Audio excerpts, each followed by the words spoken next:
Mystery surrounds Mike Pence's doomed presidential candidacy. Having spent the past 2.5 years being booed by Republican audiences and mocked on social media, Mike Pence has decided that the American people are finally ready for him. So, with the obligatory period of prayer and contemplation out of the way, the former vice president has officially filed the paperwork to run for president. There's no mystery about whether Pence could overcome former President Donald Trump and seize the leadership of his party.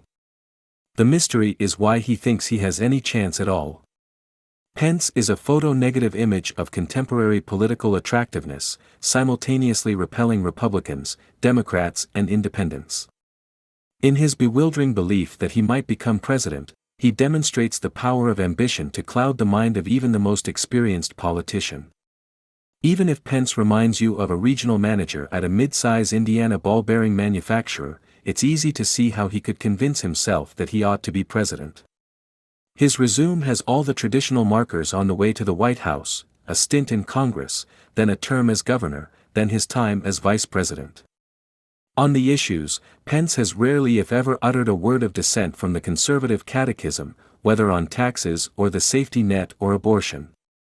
He's a born-again Christian whose faith is both fervent and sincere in a party heavy with evangelicals.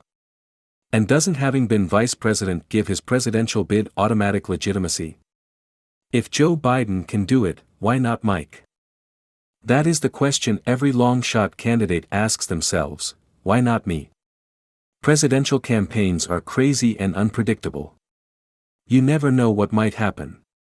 The problem is that there is almost no significant group of voters who does not already dislike Pence for one reason or another. While Trump added him to his 2016 ticket to shore up support with the Christian right, that group's loyalty to Trump grew so intense that Pence became an afterthought.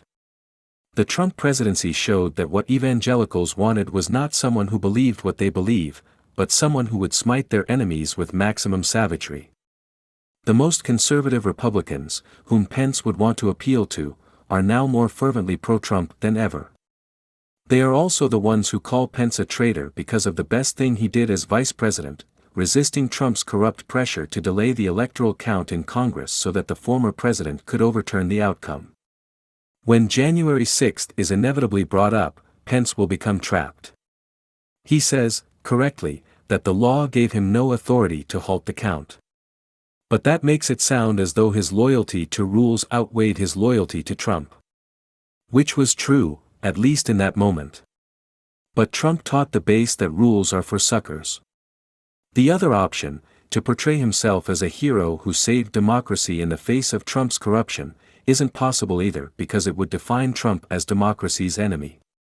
After years of sycophancy toward his boss that was embarrassing, even by the standards of the lickspittles with whom Trump has always surrounded himself, Pence just doesn't have it in him to defy Trump, even if he didn't have to say the last thing Republican voters want to hear.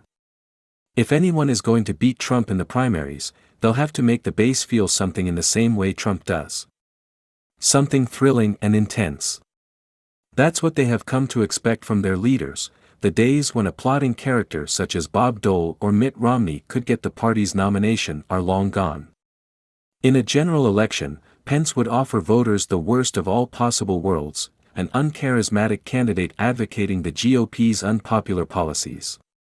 Voters are not clamoring for someone to tell them why we need to cut taxes for the rich and outlaw abortion, delivered in the tone of a stepdad explaining why you're being grounded for the rest of the school year. The latest Real Clear Politics polling average reveals Trump has the support of 53% of Republican primary voters, a healthy lead over Florida Governor Ron DeSantis, who averages 22%. Pence comes in at 3.8%. In other words, for every Republican who backs Pence, 25 aren't. Perhaps Pence hopes that once he reminds them of all he believes and has done, they'll rush to his side. What he hasn't said is why. Other long-shot candidates have something resembling a rationale. Nikki Haley paints herself as the leader of a new generation of conservatives. Tim Scott offers a conservatism that is hard-right in substance but kinder and gentler in manner. But Pence, who at some point might have seemed as though he was constructed in a lab to become the GOP nominee, experienced. Conservative. devout, is now exactly what no one wants.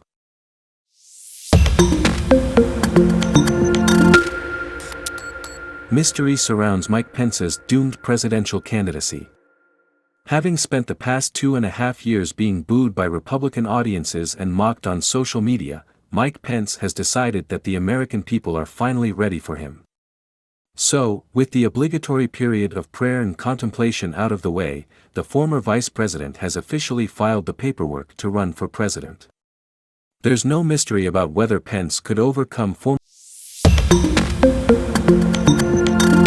The greatest threat to democracy isn't what Republicans or Democrats think. Political scientists are finally getting a better handle on how modern democratic systems can break down.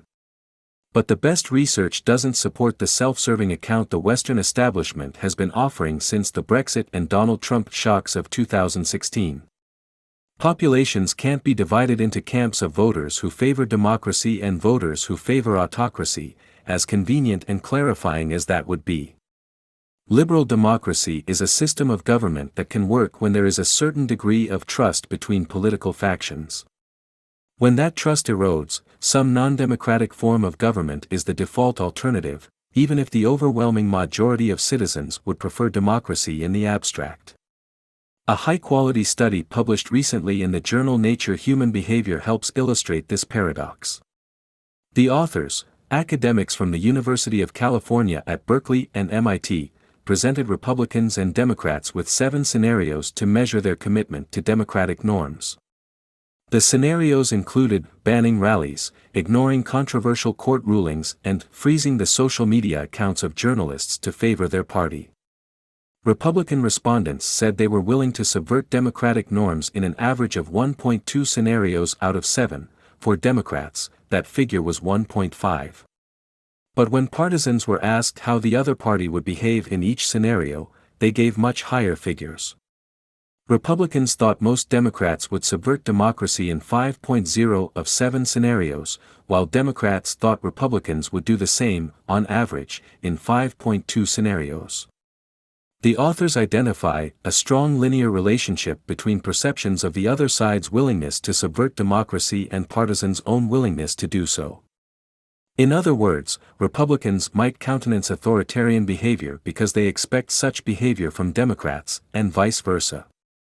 In another experiment, the researchers told people how members of the other party actually responded to the scenarios.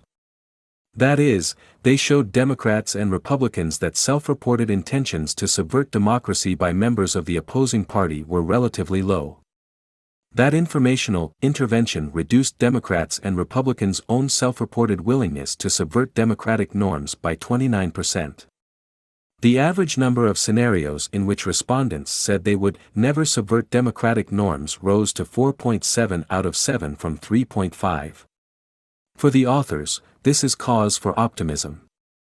It suggests that the threat to American democracy arises, at least in part, from bad information. People overestimate the threat to democracy from the other tribe and are more willing to